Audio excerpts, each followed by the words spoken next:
Hi friends, ഇന്ന് നമ്മൾ പറയാൻ പോകുന്നത് നിങ്ങളുടെ വാല്യൂ ഇല്ലാതാക്കുന്ന, നിങ്ങളെ ഒരു വീക്ക് പേഴ്സൺ ആക്കി മാറ്റുന്ന ചില കാരണങ്ങളെയും ചില ശീലങ്ങളെയും കുറിച്ചാണ്. ഈ കാര്യങ്ങളെല്ലാം നിങ്ങളുടെ ജീവിതത്തിൽ നിങ്ങൾ നിലനിർത്തുന്നുണ്ടെങ്കിൽ, ഇത് നിങ്ങളുടെ ഒരു ഹാബിറ്റായി മാറിയിട്ടുണ്ടെങ്കിൽ, ഇത് നിങ്ങളെ ഒരു മോശം ക്യാരക്ടറാക്കി മാറ്റാനും നിങ്ങളൊരു വീക്ക് പേഴ്സണായി മാറാനും കാരണമായേക്കാം. സോ നിങ്ങളുടെ വാല്യൂ ഇല്ലാതാക്കുന്ന, നിങ്ങളെ വീക്കാക്കി മാറ്റുന്ന ഇത്തരം കാര്യങ്ങളെ തിരിച്ചറിയാനും അതിനെ മാറ്റിയെടുക്കാനും ശ്രമിക്കുക. നിങ്ങളെ ഒരു വീക്ക് പേഴ്സണാക്കി മാറ്റുന്ന ചില കാര്യങ്ങൾ.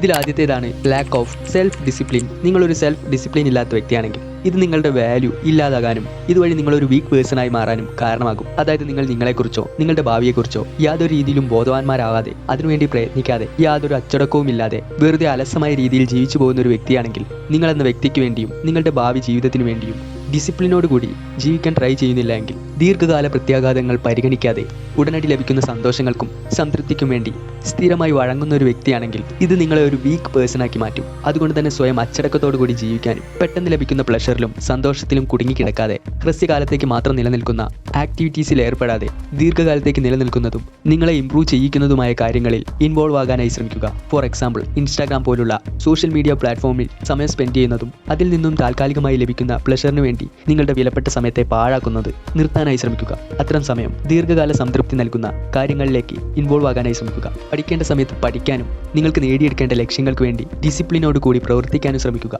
രണ്ടാമത്തേതാണ് അവോയ്ഡൻസ് ഓഫ് റെസ്പോൺസിബിലിറ്റി. നമ്മൾ ചെയ്യുന്ന പ്രവർത്തനങ്ങളുടെ, നമ്മുടെ തീരുമാനങ്ങളുടെ, നമ്മുടെ ആശയങ്ങളുടെ എല്ലാം പൂർണ്ണമായ റെസ്പോൺസിബിലിറ്റി സ്വയം ഏറ്റെടുക്കാനുള്ള ബുദ്ധിമുട്ട് നിങ്ങളുടെ വാല്യൂ ഇല്ലാതാക്കുന്ന ഒന്നാണ്. അതുപോലെ ഇത്തരത്തിലുള്ള ആറ്റിറ്റ്യൂഡ് നിലനിർത്തി കൊണ്ടുപോകുന്നതിലൂടെ ഇത് നിങ്ങളെ ഒരു വീക്ക് പേഴ്സണാക്കി മാറ്റും. സ്വന്തം തെറ്റുകളെക്കുറിച്ചും പ്രവൃത്തികളെക്കുറിച്ചും മനസ്സിലാക്കാതെ അത് മറ്റുള്ളവരുടെ തലയിലിടാനും മറ്റുള്ളവരെ അതിൽ കുറ്റപ്പെടുത്താനും ശ്രമിക്കുന്നതിലൂടെ നിങ്ങൾ നിങ്ങളുടെ വാല്യൂ തന്നെയാണ് ഇല്ലാതാക്കിക്കൊണ്ടിരിക്കുന്നത്. അതുപോലെ ഇത്തരം ആറ്റിറ്റ്യൂഡ് നിങ്ങളുടെ ചിന്തകളെയും പ്രവൃത്തികളെയും നിങ്ങളുടെ തീരുമാനങ്ങളെയും എല്ലാം വലിയ രീതിയിൽ തന്നെ സ്വാധീനിക്കുകയും നിങ്ങളൊരു വീക്ക് പേഴ്സണാക്കി മാറ്റുകയും ചെയ്യും. സോ ഇത്തരം ആറ്റിറ്റ്യൂഡ് നിങ്ങൾക്കുണ്ടെങ്കിൽ അതിന് മാറ്റിയെടുക്കാനായി ശ്രമിക്കുക. മൂന്നാമത്തേതാണ് നെഗറ്റീവ് സെൽഫ് ടോക്ക്.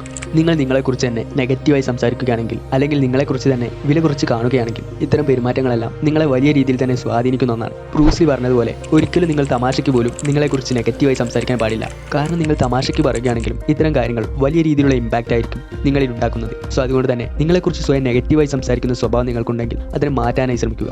അതുപോലെ നിങ്ങളുടെ കഴിവുകളിൽ വിശ്വസിക്കുന്നതിന് പകരം നിങ്ങൾക്കില്ലാത്ത പല കാര്യങ്ങളെക്കുറിച്ചും ഓർക്കുന്നതും ഇല്ലാത്ത കാര്യങ്ങളിൽ വിഷമിച്ചിരിക്കുന്നതും നിർത്താനായി ശ്രമിക്കുക. നിങ്ങളുടെ നെഗറ്റീവായ കാര്യങ്ങളിൽ ഫോക്കസ് കൊടുക്കുന്നതിന് പകരം പോസിറ്റീവായ കാര്യങ്ങളിലേക്ക് ഫോക്കസ് കൊടുക്കാനും അതിനെക്കുറിച്ച് ചിന്തിക്കാനും ശ്രമിക്കുക. അപകർഷതാബോധം നിങ്ങളെ തന്നെ വേട്ടയാടുകയും നശിപ്പിക്കുകയും ചെയ്യുമെന്ന് മനസ്സിലാക്കുക.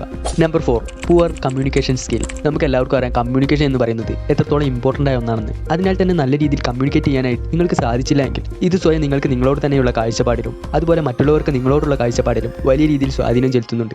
സോ നിങ്ങളുടെ ചിന്തകളും വികാരങ്ങളും ആശയങ്ങളുമെല്ലാം ഫലപ്രദമായ രീതിയിൽ കമ്മ്യൂണിക്കേറ്റ് ചെയ്യാനും നിങ്ങളുടെ വാക്കുകളിലൂടെ അത് മറ്റുള്ളവരിലേക്ക് എത്തിക്കാനും നിങ്ങൾക്ക് സാധിച്ചില്ല എങ്കിൽ ഇത് നിങ്ങളുടെ ഒരു വലിയ പോരായ്മയായി മാറുന്നതായിരിക്കും. അതുപോലെ തെറ്റായ രീതിയിലുള്ള കമ്മ്യൂണിക്കേഷൻ പലപ്പോഴും സംഘർഷങ്ങൾക്കും തെറ്റിദ്ധാരണകൾക്കും കാരണമായേക്കാം. സോ നിങ്ങളുടെ കമ്മ്യൂണിക്കേഷൻ വളരെ ഇമ്പോർട്ടൻ്റ് ആയ ഒന്നാണെന്ന് മനസ്സിലാക്കുക. നിങ്ങളുടെ നാവിനെയും ആ നാവിൽ നിന്നും വരുന്ന വാക്കുകളെയും സൂക്ഷിക്കുക. അഞ്ചാമത്തേതാണ് റെസിസ്റ്റൻസ് ടു ചേഞ്ച്. പുതിയ സാഹചര്യങ്ങളുമായി എല്ലാവർക്കും വളരെ പെട്ടെന്ന് തന്നെ ഇഴകിച്ചേരാനായി സാധിക്കില്ല. പക്ഷേ എന്ത് തന്നെയാണെങ്കിലും സാഹചര്യങ്ങൾക്കനുസരിച്ച് പൊരുത്തപ്പെടേണ്ടത് വളരെ ഇമ്പോർട്ടൻ്റ് ആയ ഒരു സ്കില്ലാണ്. നമ്മളെപ്പോഴും നമ്മുടെ കംഫർട്ട് സോണിനുള്ളിൽ തന്നെ ഇരിക്കുകയാണെങ്കിൽ അത് പലപ്പോഴും നമുക്ക് ആശ്വാസവും സംതൃപ്തിയും നൽകും. പക്ഷേ എന്ത് തന്നെയാണെങ്കിലും ജീവിതം എപ്പോഴും ഒരേ രീതിയിലായിരിക്കില്ല സഞ്ചരിക്കുന്നത്. അതുകൊണ്ട് തന്നെ ജീവിതം പലപ്പോഴും നമ്മുടെ കംഫർട്ട് സോണിനുള്ളിൽ നിന്നും പുറത്തേക്ക് കിടക്കാനായി നമ്മളെ ഫോഴ്സ് ചെയ്യും. സോ അത്തരം സാഹചര്യങ്ങൾ വരുന്നതിന് മുൻപ് തന്നെ കംഫർട്ട് സോണിനുള്ളിൽ നിന്നും പുറത്തേക്ക് കിടക്കാനായി ശ്രമിക്കുക. ജീവിതത്തിൻ്റെ പല പ്രതിസന്ധികളെയും തരണം ചെയ്യാനും അതിനെ അക്സെപ്റ്റ് ചെയ്യാനും അതിനോട് പൊരുത്തപ്പെട്ട് ജീവിക്കാനുമുള്ള സ്കിൽ ഉണ്ടാക്കിയെടുക്കാനായി ശ്രമിക്കുക. ഇത് നമ്മളായി തന്നെ ഉണ്ടാക്കിയെടുത്തിട്ടില്ല എങ്കിൽ ജീവിതം നമ്മളെ ഇത് പഠിപ്പിക്കാനായി ശ്രമിക്കും. പക്ഷേ കംഫർട്ട് സോണിനുള്ളിൽ ഇരുന്ന് സുഖിച്ചൊരു വ്യക്തിക്ക് ഒരിക്കലും അതിനുള്ളിൽ നിന്നും പുറത്തേക്ക് കടന്നാൽ അതിനെ തരണം ചെയ്യാനുള്ള ശേഷി ഉണ്ടായെന്ന് വരില്ല. പല ആളുകളും ജീവിതത്തിൽ തോറ്റുപോകുന്നതും ഒരു ഭീരുവിനെ പോലെ ജീവിതത്തിൽ നിന്നും ഒളിച്ചോടുന്നതും ഇത്തരം സാഹചര്യങ്ങളിലാണ്. സോ നിങ്ങളുടെ കംഫർട്ട് സോണിനുള്ളിൽ നിന്നും പുറത്തേക്ക് കിടക്കാനും സാഹചര്യങ്ങളുമായി പൊരുത്തപ്പെടാനുമുള്ള ശേഷി വളർത്തിയെടുക്കാനായി ശ്രമിക്കുക.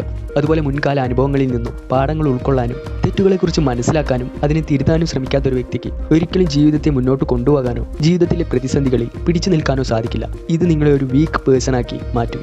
അടുത്തതാണ് എക്സസീവ് സെൽഫ് ഇൻഡൾജൻസ്. ഈ ഒരു പെരുമാറ്റം പല ആളുകളിലും നിങ്ങൾ കണ്ടിട്ടുണ്ടായിരിക്കും. അതായത് നിങ്ങൾ നിങ്ങളുടെ ഇഷ്ടങ്ങൾക്കും താല്പര്യങ്ങൾക്കും ആനന്ദം ലഭിക്കുന്ന പ്രവൃത്തികൾക്കും മാത്രം ഇമ്പോർട്ടൻസ് കൊടുക്കാനും സ്വയം സെൽഫിഷായി ജീവിക്കുകയും ചെയ്യുന്ന ഒരു വ്യക്തിയാണെങ്കിൽ അതിനെ മനസ്സിലാക്കാനായി ശ്രമിക്കുക.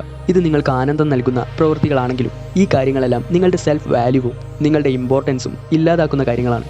അതുപോലെ ഇത് നിങ്ങളെ ഒരു വീക്ക് പേഴ്സണാക്കി മാറ്റും. അതായത് നിങ്ങൾ നിങ്ങളുടെ ഉത്തരവാദിത്തങ്ങൾക്കും കടമകൾക്കും മുകളിലായി നിങ്ങളുടെ ആനന്ദത്തിനും നിങ്ങളുടെ സന്തോഷത്തിനും ഇമ്പോർട്ടൻസ് കൊടുക്കുന്നുണ്ടെങ്കിൽ നിങ്ങളൊരു വീക്ക് പേഴ്സണായി മാറാൻ ഇതിനേക്കാളും വലിയ എന്താണ് വേണ്ടത്? ഏഴാമത്തേതാണ് വിക്ടിം മെന്റാലിറ്റി. ജീവിതത്തിൽ പല പ്രശ്നങ്ങളും പ്രതിസന്ധികളും വരുന്ന സാഹചര്യങ്ങളിലെല്ലാം അതിനെ മറികടക്കാനും നേരിടാനും ശ്രമിക്കുന്നതിന് പകരം നിരന്തരം അടിച്ചമർക്കപ്പെട്ടവരോ ശക്തിയില്ലാത്തവരോ ആയി സ്വയം പ്രഖ്യാപിക്കുന്ന പ്രവണത നിങ്ങൾക്കുണ്ടെങ്കിൽ അതിനെ മാറ്റിയെടുക്കാനായി ശ്രമിക്കുക. സോ ഇത്തരത്തിൽ എല്ലാ കാര്യങ്ങളിലും നിങ്ങൾ നിങ്ങളെ തന്നെ ഒരു ഇരയായി പ്രഖ്യാപിക്കുകയാണെങ്കിൽ നിങ്ങൾ എങ്ങനെയാണ് ഒരു സ്ട്രോങ് ആയ വ്യക്തിയായി മാറുക? ഒരിക്കലും നിങ്ങൾക്ക് അങ്ങനെ മാറാനായി സാധിക്കില്ല. നിങ്ങൾ ഒരു വീക്ക് പേഴ്സണായി മാറുക മാത്രമാണ് ചെയ്യുക. അതുകൊണ്ട് തന്നെ സ്വയം എനിക്കൊന്നിനും സാധിക്കില്ല എന്നോ ഞാൻ അടിച്ചമർക്കപ്പെടേണ്ടവനാണെന്നോ പലർക്കും തട്ടിക്കളിക്കാനുള്ള ഒരു ടൂൾ മാത്രമാണെന്നുള്ള തോന്നൽ ഇല്ലാതാക്കാനായി ശ്രമിക്കുക. ആരെങ്കിലും നിങ്ങളെ യൂസ് ചെയ്യുന്നുണ്ടെങ്കിൽ, നിങ്ങളെ കബളിപ്പിക്കുന്നുണ്ടെങ്കിൽ അതിൽ വിഷമിക്കുകയും ഞാൻ അത്തരത്തിൽ പറ്റിക്കപ്പെടാനുള്ള ഒരു വസ്തുവാണെന്ന് സ്വയം വിശ്വസിക്കുകയും ചെയ്യുന്ന മെന്റാലിറ്റി മാറ്റിയെടുക്കാനായി ശ്രമിക്കുക. നമ്പർ 8, ലാക്ക് ഓഫ് എമ്പതി. മറ്റുള്ളവരോട് സഹാനുഭൂതി കാണിക്കാത്ത പെരുമാറ്റം നിങ്ങൾക്കുണ്ടെങ്കിൽ ഇത് നിങ്ങളെ തീരെ പ്രാധാന്യമില്ലാത്ത, വാല്യൂ ഇല്ലാത്തൊരു വ്യക്തിയാക്കി മാറ്റും. സോ മറ്റുള്ള ആളുകളുടെ വികാരങ്ങളെയും കാഴ്ചപ്പാടുകളെയും ആശയങ്ങളെയും മനസ്സിലാക്കാനും അവരുടെ സ്ഥാനത്ത് നിന്നുകൊണ്ട് ചിന്തിക്കാനും നിങ്ങൾക്ക് സാധിക്കുന്നില്ല എങ്കിൽ, യാതൊരു സഹാനുഭൂതിയും ഇല്ലാതെ മറ്റുള്ളവരോട് പെരുമാറുന്ന ഒരു വ്യക്തിയാണ് നിങ്ങളെങ്കിൽ, ഒരു വ്യക്തി എന്ന നിലയിൽ നിങ്ങളൊരു പരാജയമായിരിക്കും. Number 9, inability to set boundaries. നിങ്ങളുടെ ജീവിതത്തെ നിങ്ങൾക്ക് നിയന്ത്രിക്കാൻ സാധിക്കുന്നില്ലെങ്കിൽ നിങ്ങൾക്കൊരിക്കലും ഒരു ബെറ്റർ പേഴ്സണായി മാറാൻ സാധിക്കില്ല. സോ മറ്റുള്ള ആളുകളെ എവിടെ നിർത്തണം, എവിടെ നിർത്താൻ പാടില്ല എന്നതിനെക്കുറിച്ചുള്ള പൂർണ്ണമായ ബോധ്യം നിങ്ങൾക്കുണ്ടായിരിക്കണം. സോ മറ്റുള്ളവരോട് ഏറ്റുമുട്ടാനോ അവരുടെ മുഖത്ത് നോക്കി പറ്റില്ല എന്ന് പറയാനോ ഉള്ള ധൈര്യം നിങ്ങൾക്കില്ലെങ്കിൽ നിങ്ങളൊരു വീക്ക് പേഴ്സൺ ആയിക്കൊണ്ടിരിക്കുകയാണെന്ന് മനസ്സിലാക്കുക. നിങ്ങൾ എന്തെല്ലാം ചെയ്യും, ചെയ്യില്ല, നിങ്ങൾക്ക് എന്തെല്ലാം ആവശ്യമാണ്, ഏതെല്ലാം കാര്യങ്ങൾക്കാണ് നിങ്ങൾ ഇമ്പോർട്ടൻസ് കൊടുക്കുന്നത്, നിങ്ങളുടെ വാല്യൂസ്, വിശ്വാസങ്ങൾ, ആദർശങ്ങൾ ഇവയെല്ലാം എന്തെല്ലാമാണെന്ന് മനസ്സിലാക്കുകയും പൂർണ്ണമായും ഒരു ബൗണ്ടറി സെറ്റ് ചെയ്ത് വെക്കാനും നിങ്ങൾക്ക് സാധിക്കുന്നില്ലെങ്കിൽ ഇത് നിങ്ങളെ ഒരു വീക്ക് പേഴ്സണാക്കി മാറ്റും. സ്വന്തമായി ഒരു ബൗണ്ടറി പോലും സെറ്റ് ചെയ്ത് വെക്കാതെ മറ്റുള്ളവരോട് നോ പറയാനുള്ള ഭയം കൊണ്ട് ജീവിക്കുന്ന ഒരു വ്യക്തിയാണെങ്കിൽ ഇതുവഴി മറ്റുള്ളവർ നിങ്ങളെ കൈകാര്യം ചെയ്യാനോ മുതലെടുക്കാനോ ശ്രമിക്കുമ്പോൾ അതിനെ മനസ്സോടെ അനുവദിക്കുന്ന ഒരു വ്യക്തിയാണെങ്കിൽ അതിനെ മനസ്സിലാക്കാനായി ശ്രമിക്കുക.